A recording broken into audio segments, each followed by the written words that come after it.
संयोजन के सिद्धांत में एक और सिद्धांत है प्रभाविता, जिसे एम्फेसिस कहते हैं या केंद्र कह सकते हैं, जिसमें सेंट्रलाइजेशन का जो सिद्धांत है वह इसके अंतर्गत आता है। तो हम देखते हैं कि कलाकृति में दृष्टि सर्वप्रथम सर्वाधिक महत्वपूर्ण तत्व पर पड़े तथा उसके पश्चात अन्य तत्वों पर जाए। इस प्रकार जो तत्व इस केंद्र की ओर दृष्टि या केंद्र की ओर दृष्टि इंगित करते हैं वे सार्थक हो जाते हैं। कला रचना में प्रभाविता एक सिद्धांत संयोजन के लक्ष्य तथा उसकी क्रमबद्धता को प्रदर्शित करता है। मूल विचार को रचना प्रक्रिया में अन्य सहायक विचार तथा स्थितियों की तुलना में अधिक महत्वपूर्ण व्यवस्था देना प्रभाविता के अंतर्गत आता है। कलाकृति का संपूर्ण आकर्षण केंद्र अथवा मुख्य विचार में केंद्रित होता है, अतः कलाकृति के केंद्रीय विचार को प्रमुखता देना, प्रमुख व महत्वपूर्ण आकृतियों की ओर दृष्टि को निर्दिष्ट करना तथा विरोधाभास द्वारा आकर्षण में वृद्धि करना प्रभाविता के अंतर्गत स्थान रखता है। चित्र में प्रभाविता से तात्पर्य है दृष्टि का महत्वपूर्ण तत्व पर सर्वप्रथम जाना, तत्पश्चात चित्रों के अन्य क्रम महत्वपूर्ण तत्वों पर क्रमानुसार जाना।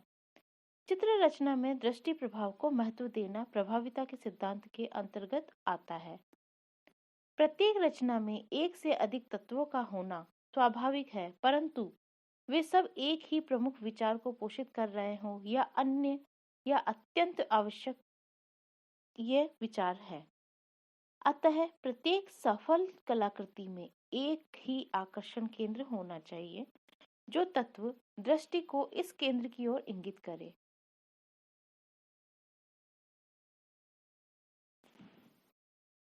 इस प्रकार के जो तत्व हैं जो दृष्टि को एक ही केंद्र में इंगित करते हैं वे ही श्रेष्ठ हैं, और अन्य तत्वों को जो दृष्टि को केंद्र से विमुख करे उन्हें गौण कर देना चाहिए। उदाहरण के लिए मानवाकृति में मुख तथा आकृति समूह के अंतर्गत प्रमुख आकृति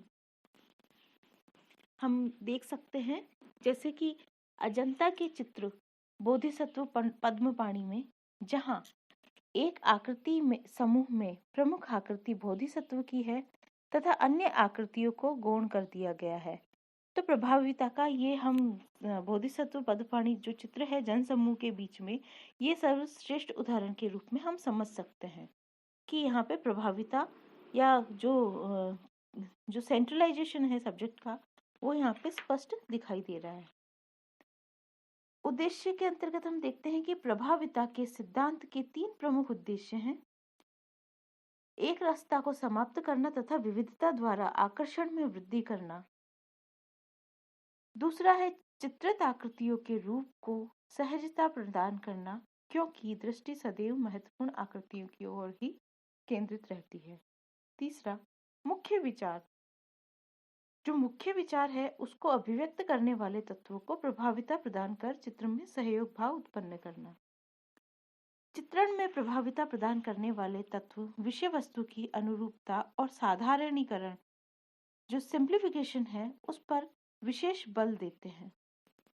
इस उदाहरण या इसके उदाहरण हैं, हम देखते हैं कि जो यहाँ पे हमारे इंडिया की जो मिनिएचर पेंटिंग्स हैं उसके अंदर हम देख सकते हैं, या फिर जो वॉल पेंटिंग्स हैं उसके अंदर हम देख सकते हैं।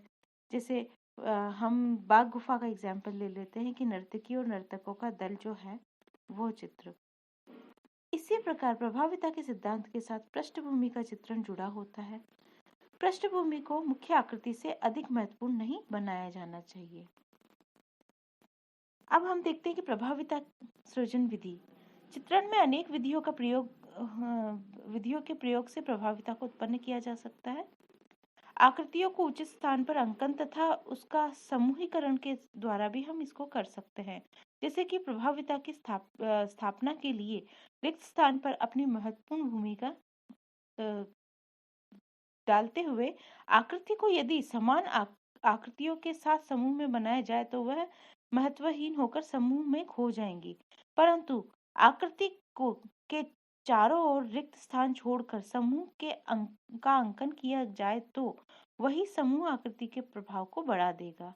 जैसे चित्र में जो अपना केंद्र चित्र है, जो महत्वपूर्ण जो चित्र का हिस्सा है उसको बड़ा बना दे और बाकी अन्य सबको छोटा बना देंगे तो वह समूह में अलग से ही दिखाई देगा।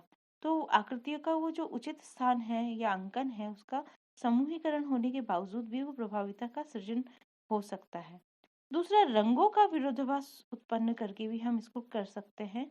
जैसे कॉन्ट्रास्ट कलर को हम क्रिएट कर ले कि किसी भी आकृति को प्रभाविता प्रदान करने के लिए आकृति को ऐसे पृष्ठभूमि पर अंकित किया जाए कि जिससे विरोधाभास उत्पन्न हो सके। मानव दृष्टि रंगों के विरोधाभास व छाया प्रकाश से उत्पन्न विरोधाभास से अधिक आकर्षित होती है। इसके लिए पुनरावृत्ति या फिर अनुक्रम, प्रमुख रूपाकार की विशालता, वर्णमान एवं सघनता की उच्चता आदि महत्वपूर्ण बातों का ध्यान रखा जाता है। जैसे मिनिएचर पेंटिंग जो है उनमें हम ये भाव देख सकते हैं कि उसमें जैसे हमने किसी नायिका का चित्रण किया है तो नायिका को केंद्र के मध्य भाग में स्थापित किया है एवं उसके जो सहायक जो सृजन है उसमें हमने हरे रंग से वृक्ष या लताएं ये बना दी है, छोटे छोटे पशु पक्षी बना दिए आसपास।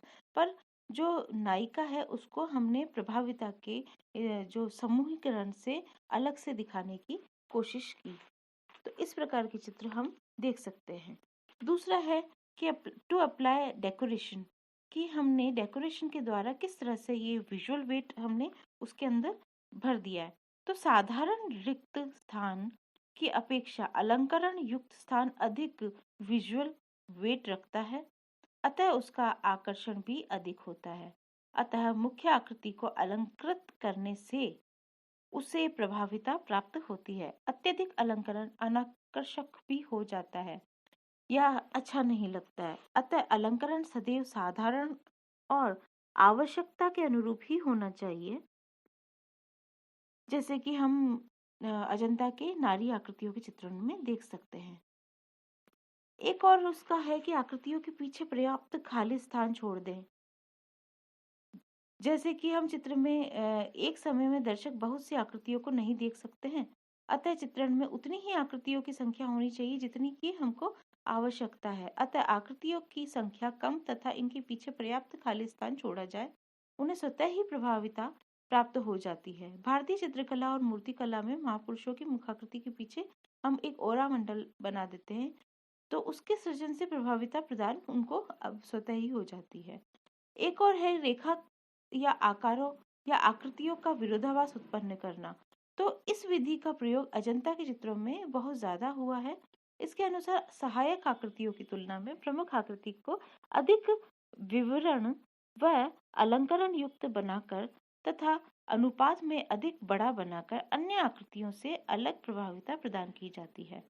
अजंता के चित्र बोधिसत्व पाणी का ये या फिर जो यशोधरा वाला जो चित्र है जिसमें राहुल समर्पण करते हुए जो माता पुत्र और जो बुद्ध है वो वाला चित्र हम इसमें उदाहरण के रूप में हम देख सकते हैं।